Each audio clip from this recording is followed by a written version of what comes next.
Question number 1 है the probability of getting exactly one head in tossing a pair of coin.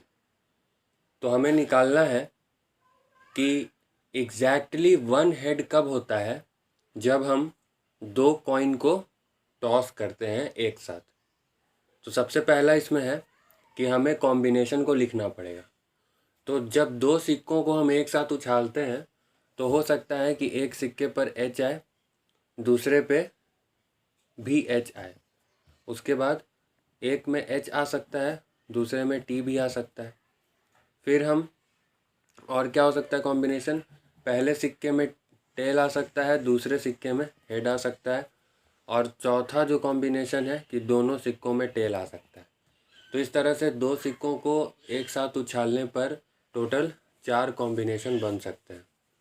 अब यहाँ पर जो सवाल बोला है कि प्रोबेबिलिटी निकालनी है किसकी, ए पेयर ऑफ कॉइन में एग्जैक्टली वन हेड का प्रोबेबिलिटी, एग्जैक्टली वन हेड का प्रोबेबिलिटी हमें निकालना है। तो वन हेड इन चारों कॉम्बिनेशंस में वन हेड कितने बार आया है, इन चारों कॉम्बिनेशन में वन हेड आया है, एग्जैक्टली वन हेड वो आया है केवल 2 बार। ठीक है, 2 बार, एक एच टी के समय पर और एक टी एच के समय पर। तो यहाँ पर जो फेवरेबल आउटकम है मेरा probability of exactly one head में, जो मेरा फेवरेबल आउटकम है, यानी कि उन 4 कॉम्बिनेशन में प्रोबेबिलिटी किसमें 2 बार आ रही है, तो एग्जैक्टली वन हेड के समय पर 2 बार आ रहा है, यानी कि 1 और 2। तो इस तरह से 2 हो गया इसका फेवरेबल आउटकम और 1 2 3 4 4 हो गया इसका टोटल नंबर ऑफ आउटकम। अब इसको हम इसको कट कर लेते हैं। 2 1 जा 2, 2 2 जा 4, यानी कि 1/2। तो 1/2 हो गया इसका probability. Question number 2, cos 4a minus sine 4a is equal to 2/3 है। तो वैल्यू बताना है 1 माइनस 2 साइन स्क्वायर a का। ठीक है, तो cos 4a minus sine 4a, इसको पहले लिख लेते हैं। cos 4a minus sine 4a is equal to 2/3 है। अब इसका इस्तेमाल करके हमको जो लाना है क्वेश्चन में, वो लाना क्या है, मैं इधर ब्रैकेट में इधर लिख देता हूँ। 1 माइनस 2 साइन स्क्वायर ए का वैल्यू हमें क्या करना है, फाइंड करना है। तो cos 4a minus sine 4a is equal to 2/3। Next step में हम क्या करेंगे, इन दोनों को cos 4a minus sine 4a, इन दोनों को हम ट्राई करेंगे कि ये एक आइडेंटिटी में आ जाए। और वो आइडेंटिटी क्या है, मैं ब्रैकेट में लिख रहा हूँ। Sine square theta plus cos square theta is equal to 1 होता है। तो sine square theta plus cos square theta is equal to 1 होता है, उसको बेसिस बना करके हम यहाँ पर सॉल्व करेंगे। तो कॉस का पावर जो 4a दिख रहा है हमको, उसको हम ऐसा भी तो लिख सकते हैं, कॉस का स्क्वायर a और उसका होल स्क्वायर a। ध्यान समझिए, कॉस स्क्वायर a और फिर एक स्क्वायर, इससे क्या होगा, लिखा हुआ वही चीज़ है ये, सेम टू सेम, लेकिन बस इसको हम थीटा में लिखने की कोशिश कर रहे हैं। सेम टू सेम हम साइन का पावर 4a, इसको भी वैसे ही लिखेंगे, साइन स्क्वायर a और फिर उसका स्क्वायर। ये कुछ ऐसे ही लिख रहे हैं हम कि जैसे मान लीजिए 81 है, हमें 81 को लिखना है, तो हम जानते हैं कि 81 जो होता है वो 9 का स्क्वायर होता है, लेकिन इसको हम एक और स्क्वायर के फॉर्म में लिखना चाहते हैं। तो इसको कैसे लिखेंगे, इसको लिखेंगे हम 3 का स्क्वायर और फिर उसका स्क्वायर। ठीक उसी तरह से यहाँ पर भी हमने इसको कन्वर्ट कर दिया।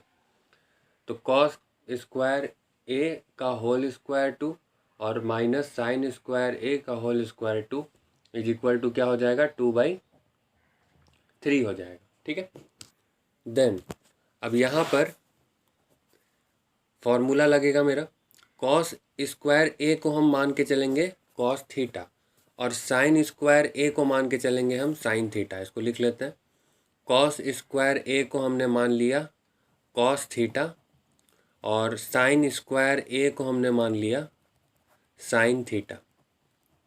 ठीक है। अब क्या होगा, अब हम देखेंगे फॉर यहाँ पे ऊपर वाले स्टेप नंबर 2 पे, तो कॉस थीटा का स्क्वायर माइनस साइन थीटा का स्क्वायर। ठीक है, तो कॉस थीटा का स्क्वायर माइनस साइन थीटा का स्क्वायर। ठीक है, अब यहाँ पर ध्यान से देखिए, स्टेप नंबर 2 में कॉस स्क्वायर थीटा का square minus sine square theta का स्क्वायर लिखा हुआ है। क्या हम इसको ये जो कॉस स्क्वायर ए है, यहाँ पर ये जो स्टेप मैंने लिखा cos square A is equal to cos theta और sine square A is equal to sine theta, ये नहीं करिए, ये गलत है। इससे बेटर होगा कि कॉस स्क्वायर जो ए दिख रहा है उसको आप मान लीजिए ए, और कॉस स्क्वायर बी जो दिख रहा है या साइन स्क्वायर ए जो दिख रहा है, साइन स्क्वायर ए, इसको मान लीजिए बी। ठीक है, तो हमने कॉस स्क्वायर ए को ए माना और साइन स्क्वायर ए को बी माना।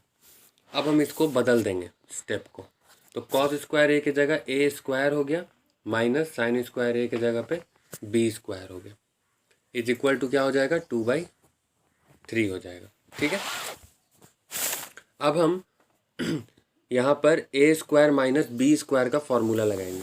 तो A square minus B square क्या होता है, A plus B, A minus B होता है। ठीक है, A plus B, A minus B is equal to क्या लिखा हुआ है, 2/3। ओके, अब ए कितना है मेरा, कॉस स्क्वायर ए है, तो cos square A plus B कितना है, साइन स्क्वायर ए, उसके बाद ए कितना है, cos square A minus sine square A is equal to 2/3 होगा। ठीक है, अब यहाँ पर हम देखते हैं कि जो फॉर्मूला हमारा होता है cos square theta plus sine square theta, तो cos square theta plus sine square theta, पहले ब्रैकेट को देखिए, तो cos square theta plus sine square theta हो गया 1 इंटू ये बच गया मेरा cos square A minus sine square A is equal to 2/3। Question को ध्यान से अगर हम देखें तो हमें पता चलेगा कि हमें क्वेश्चन में निकालना क्या है, हमें क्वेश्चन में निकालना है 1 माइनस 2 साइन स्क्वायर ए का वैल्यू। तो अभी हम कहाँ पहुँचे हैं, cos square A minus sine square ए पे इज इक्वल टू क्या होगा, 2/3 होगा। अब यहाँ पर देखिए, जो हमें निकालना है उसमें कहीं पर भी कॉस स्क्वायर ए नहीं है, कहीं पर भी कॉस स्क्वायर ए नहीं है, तो हम इस कॉस स्क्वायर ए को हटा देंगे और इसको भी हम साइन स्क्वायर ए के टर्म्स में लाएंगे, क्योंकि जो निकालना है उसमें केवल और केवल साइन स्क्वायर ए। तो जो फॉर्मूला हम जानते हैं cos square theta plus sine square theta is equal to 1। ठीक है, तो यहाँ से कॉस स्क्वायर थीटा क्या आएगा, यहाँ से कॉस स्क्वायर थीटा आएगा 1 माइनस साइन स्क्वायर थीटा। ठीक है, तो कॉस स्क्वायर ए जो हमको दिख रहा है उसके जगह पर हम 1 माइनस साइन स्क्वायर ए लिख देंगे, minus sine square A is equal to क्या हो जाएगा, 2/3। Then 1 minus minus sine square A minus sine square A, दो ठो माइनस साइन स्क्वायर ए है तो -2 साइन स्क्वायर ए हो गया, इज इक्वल टू कितना आएगा, 2/3। सो 1 माइनस साइन स्क्वायर का जो वैल्यू है वो भी 2/3 ही होगा। तो हमने क्या क्या किया इस क्वेश्चन में, सबसे पहले जो कॉस का पावर 4 है माइनस साइन का पावर 4 है लिखा हुआ था, इज इक्वल टू 2/3 दिया हुआ था। ठीक है, तो उसको हमने लिख लिया। उसके बाद हमने क्या किया, जो कॉस का स्क्वायर का होल स्क्वायर और साइन का स्क्वायर का होल स्क्वायर में बदला, क्योंकि हमारा जो फॉर्मूला होता है वो cos square theta plus sine square theta के फॉर्म में होता है। उसके बाद हमने ये जो अंदर ब्रैकेट में कॉस स्क्वायर ए था इसको मान लिया ए, और जो साइन स्क्वायर ए था इसको मान लिया बी, और फिर हमने ए स्क्वायर माइनस बी स्क्वायर का इस्तेमाल करके इसको ए प्लस बी और ए माइनस बी में तोड़ा। तो जब पहला ब्रैकेट आया उसमें cos square theta plus sine square theta का फॉर्मूला लग गया, तो ये हो गया हमारा 1, और दूसरा हो गया cos square A minus sine square A, इसका तो कोई फार्मूला होता नहीं। उसके बाद हमने जो cos square A minus sine square ए था उस सारे को हमें साइन ए में कन्वर्ट कर दिया।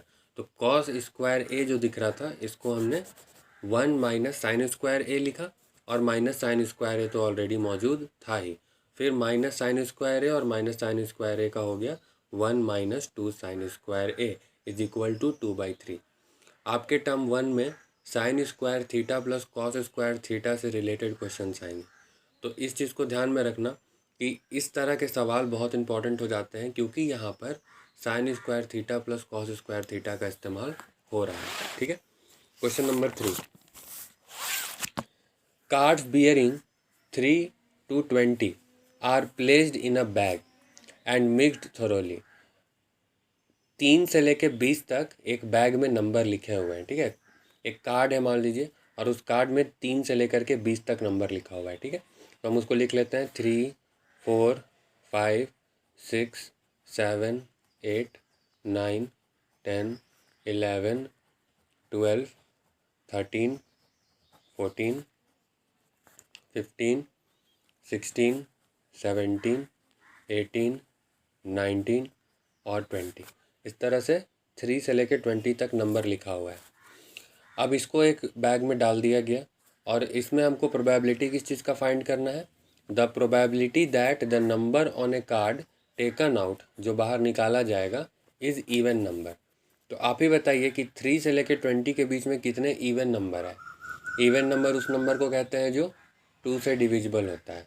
तो पहला नंबर है 4, 1 हो गया, 6 2, 8 3, 10 4, 12 5, 14 6, 16 7, 18 8 और 20 10।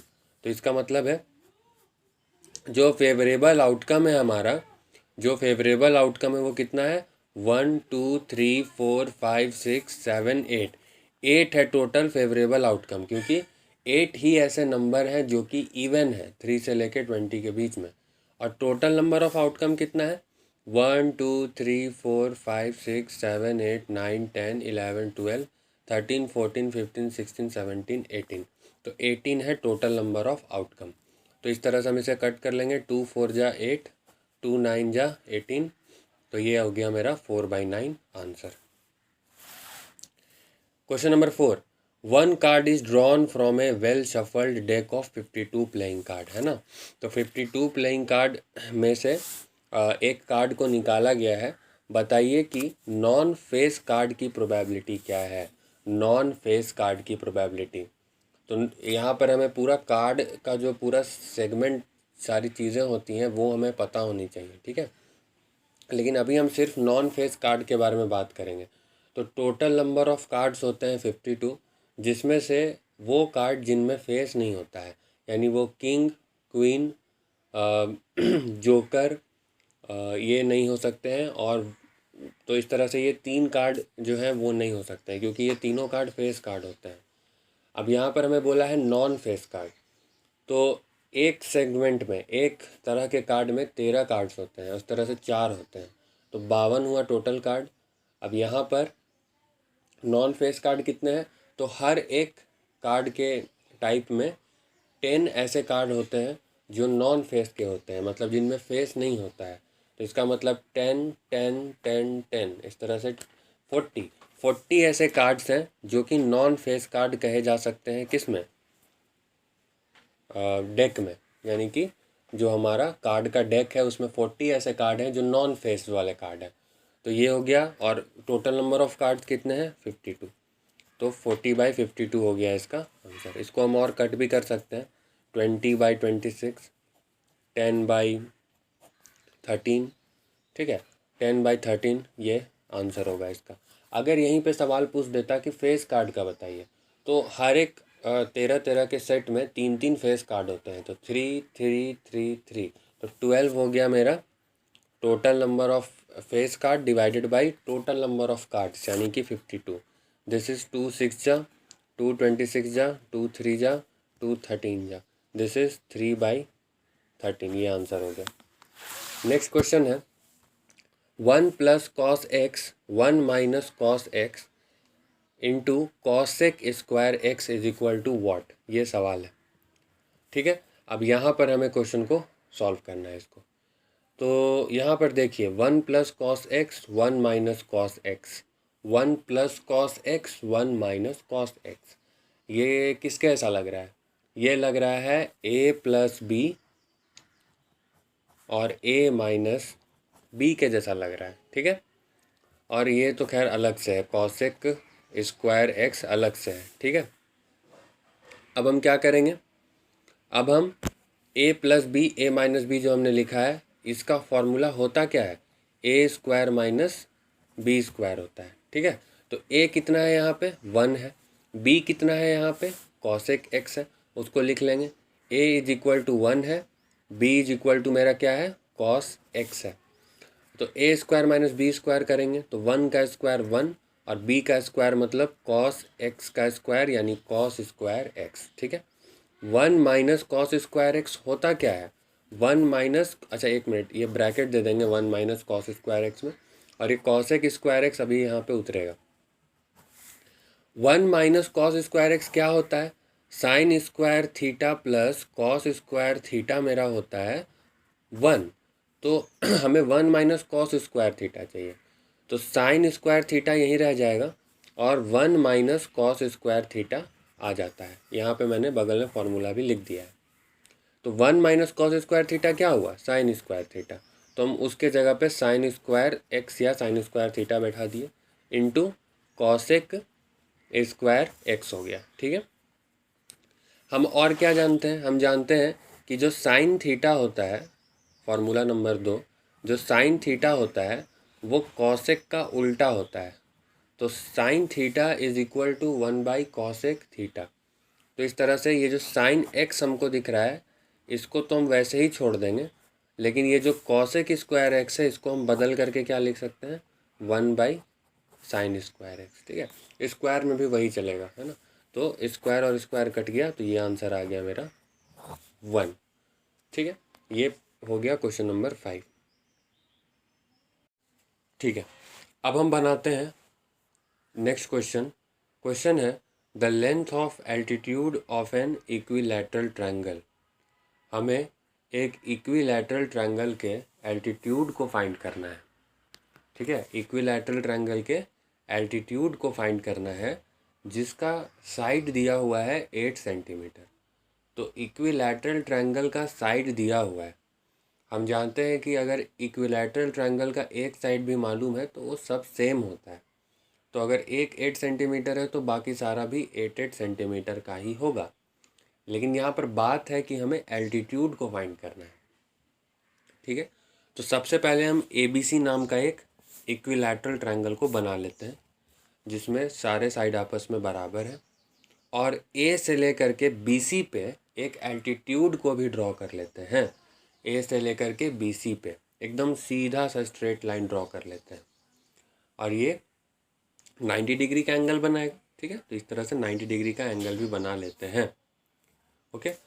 अब हम एक और चीज़ याद रखनी है इस क्वेश्चन में कि जो इक्विलैटरल ट्रायंगल होता है, इक्विलैटरल ट्रायंगल में जो एंगल्स बनते हैं वो 60 डिग्री के बनते हैं। इक्विलैटरल ट्रायंगल के जो एंगल्स होते हैं वो 60 डिग्री के बनते हैं। So the angle of an equilateral triangle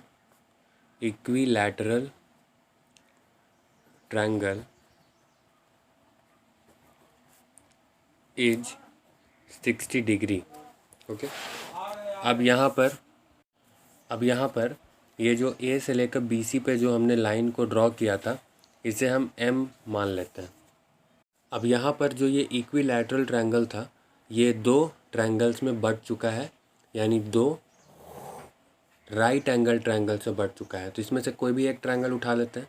तो जैसे मैं उठा लिया AMC, ठीक है, AMC नाम का ये ट्रायंगल हमने उठा लिया।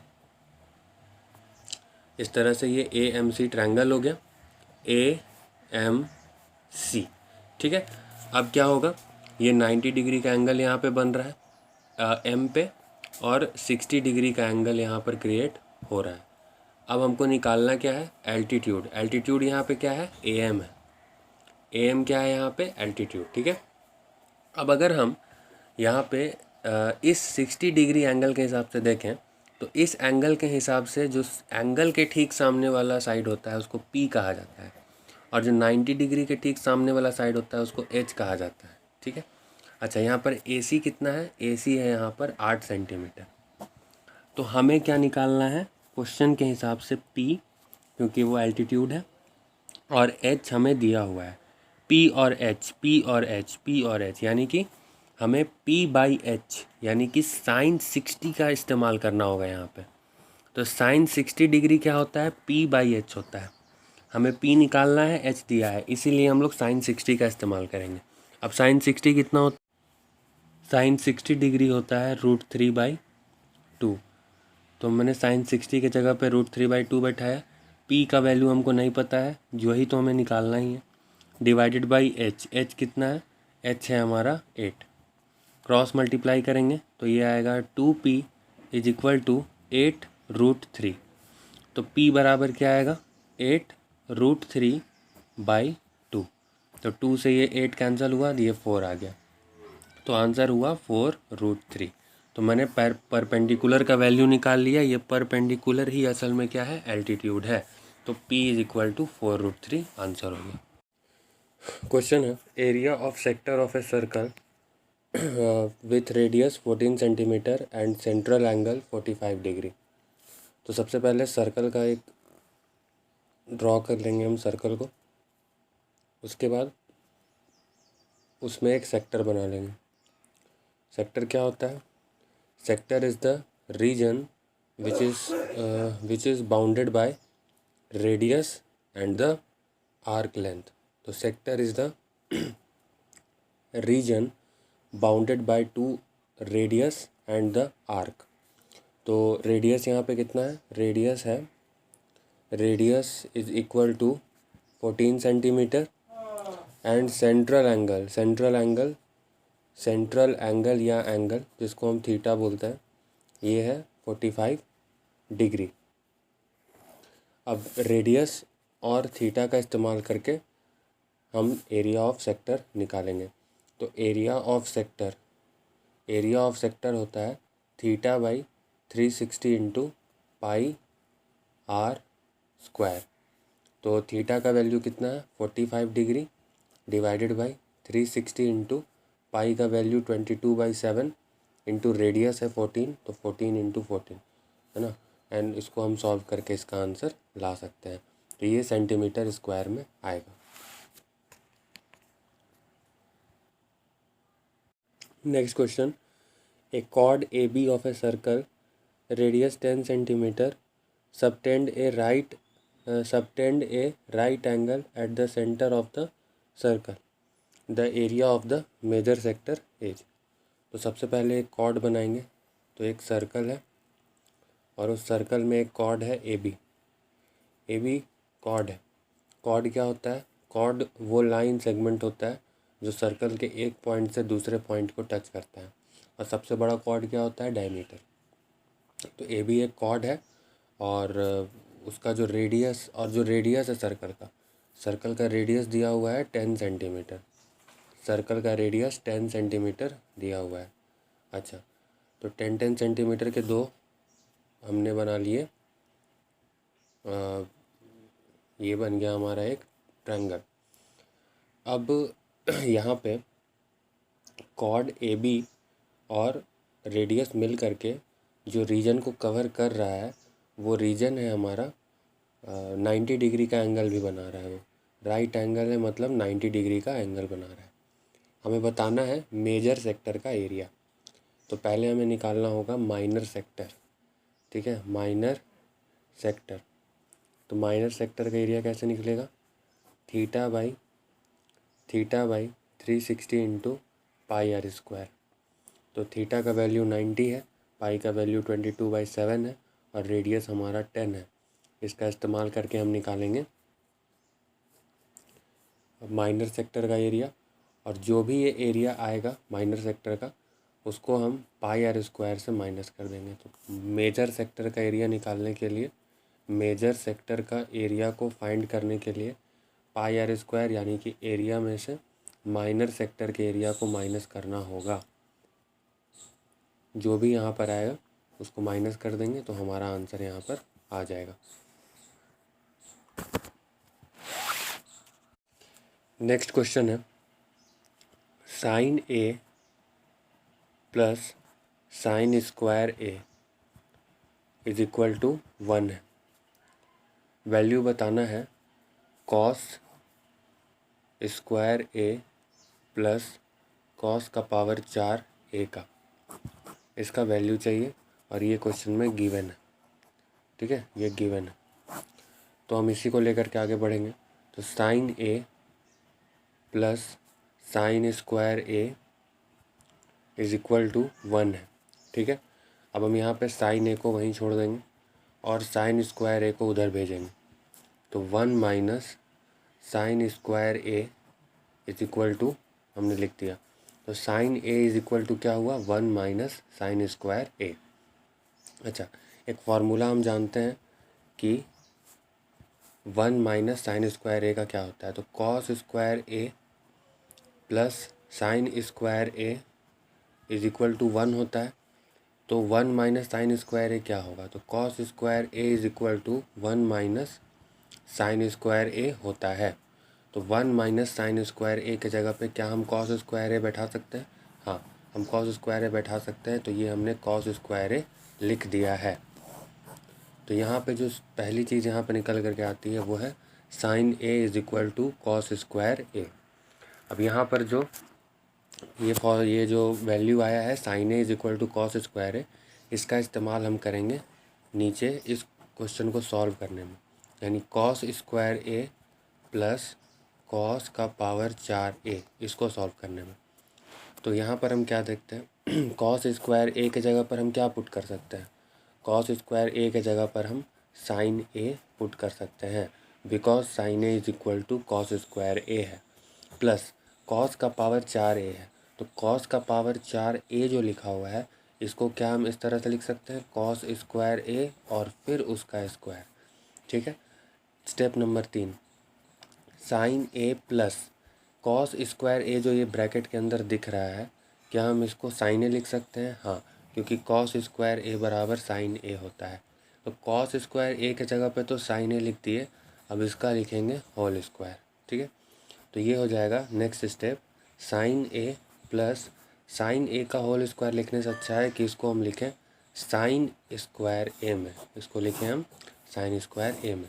अच्छा, अब क्वेश्चन में वापस आते हैं। क्वेश्चन में sign A plus sine square ए क्या था।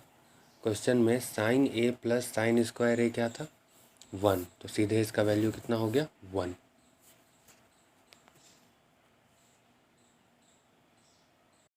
Next question 1 plus tan square A divided by 1 plus cot square ए।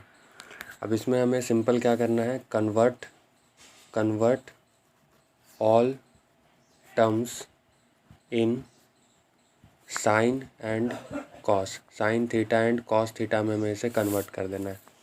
तो 1 प्लस टेन स्क्वायर ए को हम लिख सकते हैं sine square A divided by cos square A. साथ ही साथ 1 प्लस कॉट स्क्वायर ए को क्या लिख सकते हैं कॉट स्क्वायर ए को लिख सकते हैं cos square A divided by sine square A. अब यहाँ पर हमें एलसीएम लेना होगा। तो ये जो 1 सिर्फ लिखा हुआ है न्यूमरेटर में उसके नीचे भी 1 हम लगाएंगे और अब हम लेंगे एलसीएम। तो पहले हम ऊपर वाले का एलसीएम लेते हैं। 1 और कॉस स्क्वायर ए का एलसीएम हुआ कॉस स्क्वायर ए। 1 से कॉस स्क्वायर ए को डिवाइड करेंगे कॉस स्क्वायर ए होगा और कॉस स्क्वायर ए को 1 से मल्टीप्लाई करेंगे तो कॉस स्क्वायर ए होगा। प्लस कॉस स्क्वायर ए और कॉस स्क्वायर ए ये 1 हो गया।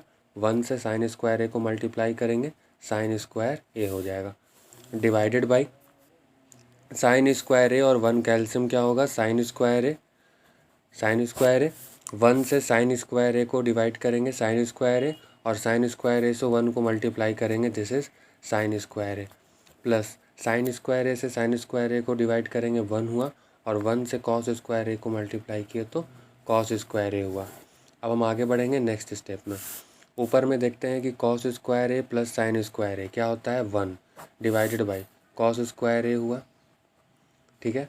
उसके नीचे फिर डिवीजन का sign, sign square A plus cos square ए क्या होता है 1 डिवाइडेड बाई साइन स्क्वायर ए होगा, डिवाइडेड बाई साइन स्क्वायर ए होगा, ठीक है। अब क्या करेंगे 1 बाई कॉस स्क्वायर ए तो वैसे ही रहेगा, लेकिन ये जो नीचे में 1 बाई साइन स्क्वायर है ये पलट जाएगा, तो साइन स्क्वायर ए बाई 1 हो जाएगा ये।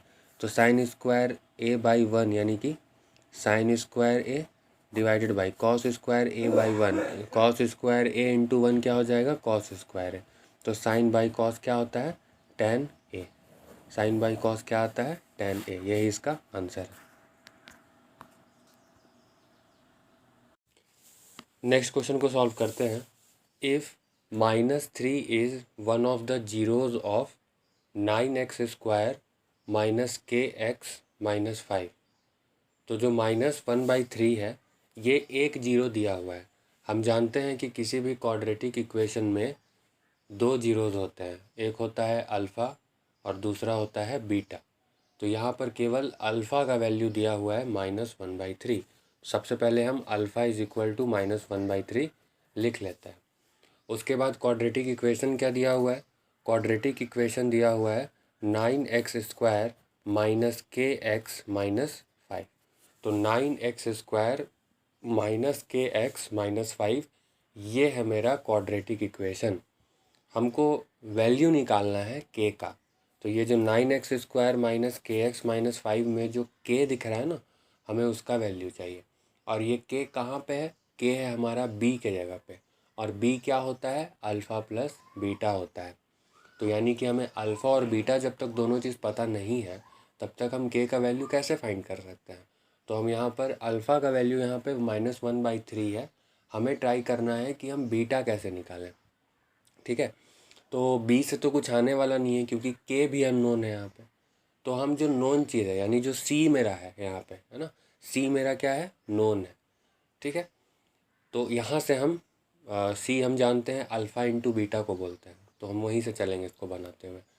लेकिन सबसे पहली चीज़ जो ध्यान रखने वाली है इस तरह के सवाल में वो क्या है, सबसे इम्पॉर्टेंट चीज़ है कि आपको देखना है कि एक्स स्क्वायर के बगल में 1 है या नहीं है। अगर एक्स स्क्वायर के बगल में 1 लिखा हुआ है यानी कुछ भी नहीं है, तो इसका मतलब है कि क्वेश्चन ठीक है, हम सीधे सीधे आराम से उसको alpha plus beta alpha into beta कर सकते हैं। लेकिन कभी कभी क्वेश्चन में जैसा कि इसमें हुआ है एक्स स्क्वायर के बगल में 9 है, और ऐसे केस में हम पहले उसको हम 1 करेंगे, उसके बाद हम क्वेश्चन को सॉल्व करेंगे। तो सबसे पहले तो हम एक्स स्क्वायर के बगल में 1 लाने का ट्राई करेंगे। तो ये जो 9x square minus 5x minus 5 दिख रहा है, इसको क्या करेंगे 9x स्क्वायर को भी 9 से ही डिवाइड करेंगे, क्योंकि 9 और 9 फिर कट जाएगा, और जब 9 और 9 कट जाएगा तो 1 बचेगा, और 1 क्या है एक्स स्क्वायर, है ना। तो 9 और 9 मेरा कैंसल आउट हो गया। देन अगर हम 9 से एक्स स्क्वायर को डिवाइड किए हैं तो हमें के वाला टर्म को भी 9 से डिवाइड करना होगा, साथ ही साथ हमें 5 को भी 9 से डिवाइड करना होगा, ठीक है। तो इस तरह से हमें सबको 9 से डिवाइड करना पड़ा। 9 से डिवाइड करने के बाद मेरा क्या आएगा, ये 9 और 9 कैंसिल हो गया, तो एक्स स्क्वायर माइनस के बाई 9x, के बाई 9x माइनस 5/9 आया। तो ये बहुत इंपॉर्टेंट चीज़ है। अगर एक्स स्क्वायर के बगल में 1 है तब तो फिर वो कम्प्लीटली नॉर्मल क्वाड्रेटिक इक्वेशन है, लेकिन अगर एक्स स्क्वायर के बगल में कोई नंबर है तो उसको हमको 1 करना होगा, और उसके चलते बाकी सारे जो बी और सी हैं वो भी चेंज हो जाएंगे, ठीक है। अब हम आते हैं इसको बनाने हुए। अब मेरा ये क्वेश्चन एक नॉर्मल क्वेश्चन बन गया। अब अल्फ़ा हमको दिया हुआ है -1/3, और ये है मेरा quadratic equation x square minus के बाई 9x माइनस 5/9।